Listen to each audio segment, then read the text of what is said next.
그 노아의 홍수 사건을 유대인들은 하나님의 어떤 심판의 예표로 생각을 하고 있는 것 같은데요. 어떤 관점에서 이해를 하고 있는지, 그리고 또 어떻게 접근을 하는 게 맞는지 설명을 좀 부탁드리겠습니다. 네, 이 방주에 대해서 유대인들 이야기를 하려고 하면 이거는 좀 한도 없고 끝도 없는 네. 네, 그런 이야기인데요. 네. 이제 이 심판이 그러면 어떻게 오게 됐는가, 이것을 이제 먼저 이야기를 하게 되는데, 유대인들은요.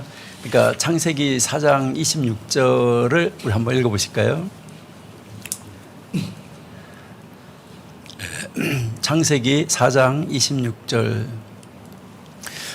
셋도 아들을 낳고 그 이름을 에노스라고 해서 그때 사람들이 비로소 여호와의 이름을 불렀더라, 이렇게 이야기를 하는데요. 여기에 이제 원래 우리 한글 성경에는 나타나 있지 않지만은 그때 사람들이 비로소 여호와의 이름을 부르기 시작했다, 이제 이렇게 보통 해석하는데, 시작했다라는 단어가 들어가 있는 것은, 이제 그 단어가 들어가 있는 것은 사실인데, 그 시작했다는 그 단어가 성경에서 뭐 300번 이상 쓰이는데, 시작했다라는 말로는 한 10분의 1 정도 쓰이고 있습니다. 그러면은 여기에서 이 단어를 유대인들 같은 경우는 어떻게 해석하냐? 그러면 창세기 4장이 죄로 이미 가득 차 있는 거예요. 이미 뭐 우리가 잘 아는 것처럼 이 가인의 계보를 통해서 지난번에 죄가 계속해서 커가는 것을 우리에게 보여줬습니다. 죄가 확장돼서 가는 것을 보여줬었는데, 죄가 그렇게 관영한 세상 속에, 죄가 가득한 세상 속에, 그러니까 타락자들로 이루어져 있는 그런 세상 속에서 하나님의 이름을 부른다는 것이 과연 무슨 말이냐? 그러니까 하나님의 이름을 부른다는 말이 무슨 말이냐고 했을 때, 유대인들 같은 경우에는 하나님의 이름을, 그런 상황에서 하나님의 이름을 부르는 것은 신성모독이라고 이야기를 합니다. 그래서 이 시작했다는 단어가 신성모독하다, 뭐 더럽히다, 이제 뭐 그런 말로 이제 사용이 되어지는 단어이기 때문에 그렇게 해석을 하는데, 그렇게 쓰인 경우가 뭐 이제 250번 이상이기 때문에 300번 이상 나오는 가운데서 그렇게 해서 이제 그 단어를 그렇게 사용을 하고 있습니다. 이걸 우리가 쉽게 예를 든다고 그러면, 만약에 어떤 사람들이 술집에 가서 술을 마시면서 뭐 건배를 하는데 여호와를 위하여 했다고 그랬을 때, 거기서 하나님을 이름을 불렀다고 했을 때, 이게 하나님의 이름을 진정으로 찬양하는 것일까? 이것을 우리가 한번 생각해 볼 수 있기도 합니다. 이렇게 해서 완전히 타락한 세상 속에 이제 하나님께서 셋이라는 인물을 아벨 대신 보내주셨는데, 그래서 그 아벨 대신 보내주신 바로 그 셋이라는 사람, 그 사람을 통해서 나는 인물들이 어떤 인물이었느냐 하는 것이죠. 이게 이제 창세기 5장의 족보로 이어지는 것이죠. 그러면 이 창세기 4장의 족보와 창세기 5장의 족보가 이제 거기서 나오는 것을 우리가 지난번에 아주 간략하게 이야기를 하면서 넘어갔었는데, 가인의 계보와 이제 그 셋의 계보, 그러니까 이제 이것을 우리가 한번 생각해 볼 수가 있는데, 아벨의 계보, 그러니까 아벨 대신 나타난 것이 셋이잖아요. 자, 그렇게 해서 그 족보가 나오고 난 다음에 창세기 4장의 족보, 5장의 족보가 나온 다음에 6장으로 한번 가보시면, 창세기 6장 1절 한번 보실까요? 창세기 6장 1절에 보시니까, 사람이 땅 위에 번성하기 시작할 때 그들에게서 딸들이 났다라고 이야기를 하는데요. 글쎄요, 예전에 얼마 전까지만 해도 아들이 나면 좋고 딸들이 나면 나빴었는데, 여기에서 딸들이 났다 이렇게 한 말은 무엇을 이야기를 할까? 이것도 뭐 우리가 말을 많이 해야 될 그런 말들인데, 여기에 딸들이 일단은 나왔어요. 그 다음에 6장 2절을 보시면 하나님의 아들들이라는 단어가 나오고 있습니다. 그래서 여기에 하나님의 아들들과 사람의 딸이 나오는 것이죠. 그러니까 그들에게서 딸들이 났다고 그랬는데, 그 딸들, 그러니까 사람의 아들들, 하나님의 아들들과 이 사람의 딸들, 이렇게 이야기를 하는데, 여기에서 하나님의 아들들은 이제 유대인들의 입장에서 창세기 5장의 후손을 이야기를 합니다. 셋의 후손, 그 셋의 후손들은 의인들이고, 창세기 4장의 이제 후손들은 악인이다. 그러니까 악의 후손들, 이렇게 이야기를 하는 것이죠. 그래서 악한 사람들, 이 악한 사람들이 이제 이제 생존하고 있었고 선한 사람들이 생존을 하고 있었는데 여기에서 이제 하나님의 아들들은 셋의 후손들이라는 것이죠. 그러니까 이 셋의 후손들이 세상의 많은 사람들 그 사람들의 딸들을 바라보면서 그들의 외모 그들의 안에 있는 신앙을 본 것이 아니라 그들의 외모를 보고 껍데기를 보고 그들에게 넘어가게 되었다는 것이죠. 그러니까 보암직도 하고 이것은 아담과 하와가 있었을 때 하와가 넘어간 것과 똑같아 이렇게 이야기를 하는 것인데요. 그렇게 해서 이제 결국은 이제 다 이제 6장 2절에 보시니까 이제 뭘 얘기하면 자기들이 좋아하는 모든 사람으로 부인을 삼았다라고 이야기를 하지요. 그래서 그들에게서 태어나는 사람들이 이제 있어지게 되는데요. 우리 4절 한번 보실게요. 6장 4절 당시에 땅에 네피림이 있었다고 이야기인데 여기서 네피림은 여기서 원래 오는 건 뭐 네피림 이렇게 이야기를 하면 뭐 다르게 해석할 수도 있고 많이 해석할 수도 있는데 유대인들 같은 경우에는 이 네피림은 타락자들이라고 이야기를 해서 이미 창세기 4장에 타락자들이 많이 있었던 것이죠.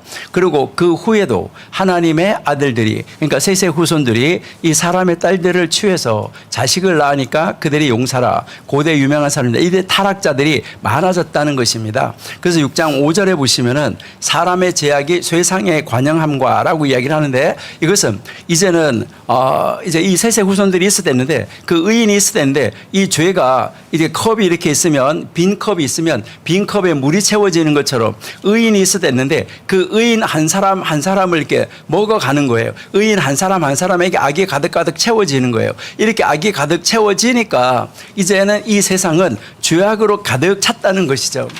그러면 그 죄악으로 가득 찬 세상 속에 한 인물이 등장을 하게 되는데 이게 이제 6장 8절입니다. 지난주에도 우리가 잠깐 이야기를 했었는데 6장 8절에 노아는 여호와께 은혜를 입었다. 그래서 여기서 노아는 이제 그 여호와의 눈들 안에서 은혜를 찾았다, 발견했다 이렇게 되어 있습니다. 이 말은 무슨 말이냐면 하나님이 노아를 바라보실 때, 그러니까 아벨의 제사를 바라보실 때 그 은혜의 눈으로 바라보신 것처럼 지금 노아를 바라보실 때 노아를 은혜의 눈으로 바라봐 주니까 그 은혜로 인하여 믿음으로 노아가 이제 그 구원을 받았다. 그래서 노아는 당대의 의인이 됐다는 것이죠. 그러니까 하나님의 은혜를 입었기 때문에 그가 의인이 됐다는 것이죠. 이것도 순전하게 유대인들 같은 경우에는 전적으로 무엇을 이야기냐면 하나님의 선택을 이야기하는 것입니다. 그러니까 전 세계에 죄악으로 가득 찼습니다. 노아도 죄인이었다는 것이죠. 그러니까 더 이상 악이 들어갈 수 있는 공간이 없었기 때문에 그러니까 전 세계가 다 죄악으로 관영해 있고 가득 차 있는데 그럴 때 하나님께서 이제 하나님의 눈이 이렇게 돌아가면서 보는데 노아와 눈을 딱 마주칠 때 은혜의 눈으로 노아를 응시해 주셨다는 것이죠. 그래서 노아가 하나님의 선택함을 받아서 의인이 되었다라는 것을 이야기를 하는 것이죠. 그래서 하나님은 그 의인을 통해서 하나님이 무엇을 했냐면 심판을 준비하도록 만드셨다는 것이죠. 그래서 그 심판을 준비하도록 만든 것이 무엇일까? 이것이 방주다라고 이야기를 하는 것이죠. 그러니까요, 노아 홍수는 하나님의 은혜와 하나님의 공의가 동시에 나타나는 사건이다. 그러니까 방주 밖에 있는 사람들에게는 하나님의 공의가 나타난 것입니다. 그러니까 그들의 죄로 인하여서 그들이 멸망을 받게 되었다는 거예요. 그러니까 이제 하나님의 공의가 나타나서 그들에게는 심판이고 방주 안에 있는 사람에게는 하나님이 그들을 선택해서 그 하나님의 은혜로 인하여서 그들은 구원을 받게 되었다는 것이죠. 그러니까 이 노아 홍수는 하나님의 공의와 하나님의 은혜를 동시에 나타나는 사건이다. 그래서 이 홍수는 바로 죄악의 관영함으로 인한 하나님의 공의의 심판이고 노아를 통해서 이제 준비하는 이 방주는 이제 이 심판으로부터 이제 구원하시는 하나님의 은혜이다. 그러니까 이것을 이제 우리도 구원의 방주다라고 이야기를 하고 있습니다. 이것을 뭐 우리는 이제 뭐 예수님하고 당연하게 연결시켜야 되는데 우리 이영환 목사님이 이제 유대인의 입장을 이야기를 하기 때문에 유대인의 입장에서만 한번 오늘 시간이 많이 없으니까 간략하게 한번 볼게요. 그래서 노아의 방주는 인류 역사상 최대의 사건이다. 그래서요, 이제 창세기 5장에서부터 9장까지를 홍수 사건으로 이제 가장 큰 역사상 물리적인 사건으로 이렇게 기록을 하고 있습니다. 많은 사람들이 이야기할 때 창세기 1장에서 11장을 보통 뭐 원역사다, 역사의 시작이다 이렇게 이야기를 하는데 그 창세기 1장에서 11장까지 안에서 창세기 5장에서 9장까지가 이제 이 홍수에 대한 기사라고 이야기를 하면 그 1장에서 11장까지의 거의 절반을 차지하고 있다라고 이야기를 할 수가 있죠. 이렇게 아주 중요한 것이라는 것인데 바로 하나님께서 이제 에덴 동산에서 쫓겨난 사람을 하나님이 강권적으로 선택하시는 그 은혜의 역사, 바로 이 인류 역사의 전환점을 이루는 정점에 서 있는 인물이 바로 누구냐? 노아다. 이렇게 이야기를 하는 것이죠. 그래서 인본주의 사고, 뭐 그들 말하는데 인본주의 사고로 노아의 홍수 사건을 부정하거나 수정한다고 하면 하나님의 말씀을 그들은 왜곡한 것이다 라고 이렇게 이야기를 하고 있습니다. 그런데 이제 그들이 이야기하는 것은 바로 방주는 성막과 성전, 이 성막과 성전의 모형이다라고 이야기를 하는 것이죠. 아까 우리 손 교수님 말씀하셨는데 이것은 역시 뒤에 가면은 교회의 모형이고 우리가 교회이기 때문에 우리의 모형이라고 이야기할 수가 있습니다. 그래서 성경에서 하나님께서 친히 설계하신 것, 이것을 세 가지를 성경에서 보여주시는데 노아의 방주, 그 다음에 모세의 성막, 그리고요 솔로몬 성전, 이것은 하나님이 친히 설교하신 것이죠. 자, 그러니까요 방주와 성막과 이 성전, 이것은 하나로 다 구원의 장소라는 것이죠. 우리 신학에서 보면은 교회의 모형이 되는 것이죠. 그러니까 이 노아의 방주는 홍수의 심판에서 구원하는 장소였었고 성막과 성전도 구원의 장소다. 그러니까 앞으로 우리 신학의 입장에서 볼 때는 이건 유대인 아니고 신학의 입장에서 볼 때는 교회도 마지막 때의 구원의 장소다. 이것을 우리가 알 수가 있죠. 이것은 우리가 누가복음 17장 26절에서 30절을 보시면 잘 나와 있습니다. 이렇게 인류 역사상 노아의 때나 롯의 때만큼 악이 누룩처럼 퍼져 있었던 이런 시대는 드물어요. 그러니까 누가복음 이제 그 17장 26절 30절을 보면 그 노아의 방주 그때의 죄악과 그다음에 소돔 고모라의 죄악을 이야기를 하고 있습니다. 그러니까 이 소돔 고모라에도 극심한 성적인 타락이 있었었잖아요. 여기에서 이제 이 오늘날 동성애 문제도 굉장히 교회 문제가 많이 되고 있습니다. 근데 이 성경에 나타난 이스라엘 역사는 신권이 무너지면 인권도 무너진다. 그러니까 하나님의 권위 무너지면 이 인권도 무너진다. 분명하게 심판은 온다. 이것을 우리에게 가르쳐 주는데요. 그래서 노아와 이 롯의 공통점은 바로 뭐냐면 멸망당할 곳으로부터의 구원이라는 것이죠. 그래서 노아와 이 롯이 구원받는 비결은 바로 무엇이냐? 그들이 잘해서가 아니고 그들이 무슨 처음서부터 의인이었기 때문이 아니라 전적인 하나님의 은혜를 받은 것이다. 이것을 이야기를 하는 거죠. 그래서 하나님의 은혜를 입는 존재가 되어야 구원의 반열에 들어갈 수 있다는 것인데요. 그래서 이제 유대인들이 이야기하는 것은 회개는 하나님께 은혜 받은 죄인이 하는 것이다 라고 이야기를 하고 있습니다. 그래서 하나님의 은혜의 빛에 가까이 가면 갈수록 바로 이제 이 죄의 고백이 더 커진다는 것을 이야기하는데 이것은 우리가 바울에서도 우리가 볼 수가 있는 것이죠. 자기가 죄인의 괴수라고 이야기를 하는 것을 우리가 알 수 있습니다. 이처럼 지금 이제 이 노아의 방주는 유대인들 입장에서는 최후의 심판 때 구원을 받는 길, 그 구원의 길을 제시해 준다라고 이야기를 하고 있습니다. 이것은 우리도 바로 이 방주가 교회의 바로 그 모형이기 때문에 마찬가지로 바로 이 최후의 심판 때 구원받는 길을 가르쳐 주는 것은 동일하다라고 이렇게 우리가 생각을 할 수가 있습니다. 우리 신약성경 베드로전서 3장 20절 한번 보실게요. 아까 우리 송 교수님도 이것을 보셨었는데요. 네. 그들은 전에 노아의 날 방주 예배할 동안에 하나님이 오래 참고 기다리실 때 순종치 아니하던 자들이라 방주에서 물로 말미암아 구원을 얻은 자가 몇 명뿐이니 겨우 8명이다 라고 이야기를 하고 있는 것이죠. 그러니까 노아 방주 날에 이제 예배할 동안 하나님이 오래 참고 기다리실 때 순종하지 아니했던 사람들이다. 그러니까 우리가 어떻게 말세에 그 최후의 그 심판을 우리가 준비해야 되느냐 하는 것을 가르쳐 주는 것이죠. 그리고 이 홍수는 120년 동안 심판을 경고하신 하나님을 믿지 않고 무시한 결과다. 이렇게 이야기를 하고 있습니다. 그래서 노아의 홍수는 장차 임할 마지막 심판에 대한 예언적 경고를 얘기하고 있다. 그래서 우리가 이 신약 성경에서는 마태복음 24장 37절에서 44절이나 누가복음 17장 26절에서 32절을 보면 우리 신약도 마찬가지다라는 것을 알 수 있는데, 이렇게 유대인들은 바로 이제 어떻게 하면 구원을 얻는 길로 나갈 수가 있느냐 하는 것과, 그 다음에 그 구원을 받은 사람은 어떻게 살아야 되느냐 하는 것, 그리고 이제 이 시대를 사는 사람들도 마지막으로 대심판이 있을 때 어떻게 살아야 되느냐 하는 것. 그래서 그들이 이야기하는 것은 말씀 안으로, 그래서 하나님 안으로 들어오는 방법은 성경 공부와 회개다라고 이야기를 하고 있습니다.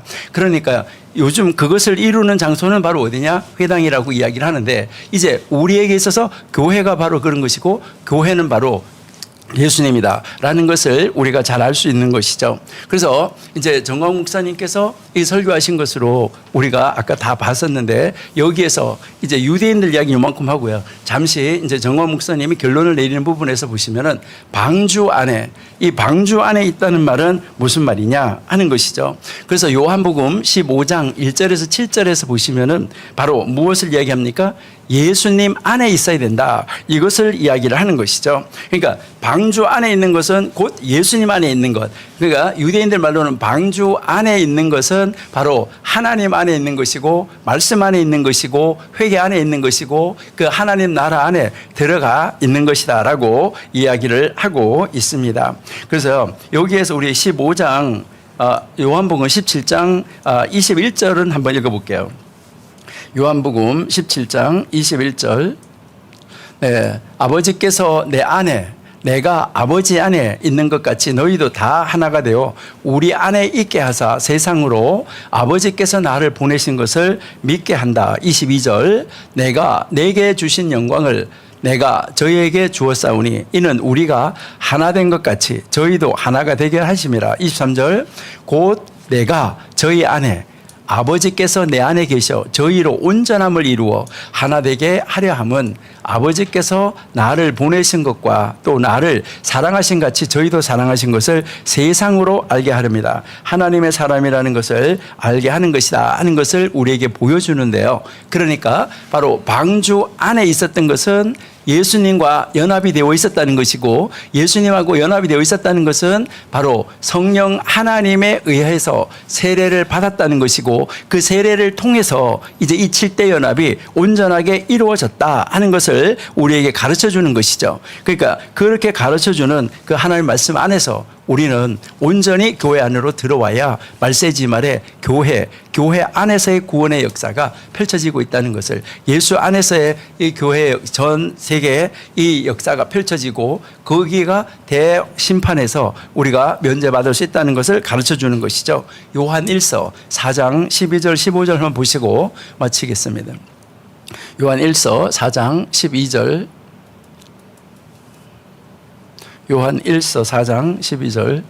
예, 어느 때나 하나님을 본 사람이 없으되 만일 우리가 서로 사랑하면 하나님이 우리 안에 계시고 그의 사랑이 우리 안에 온전히 이루느니라. 13절. 그의 성령을 우리에게 주심으로 우리가 그 안에 거하고 그가 우리 안에 거하시는 줄 아니라. 그러니까 우리가 예수 안에, 자 교회 안에. 자 14절.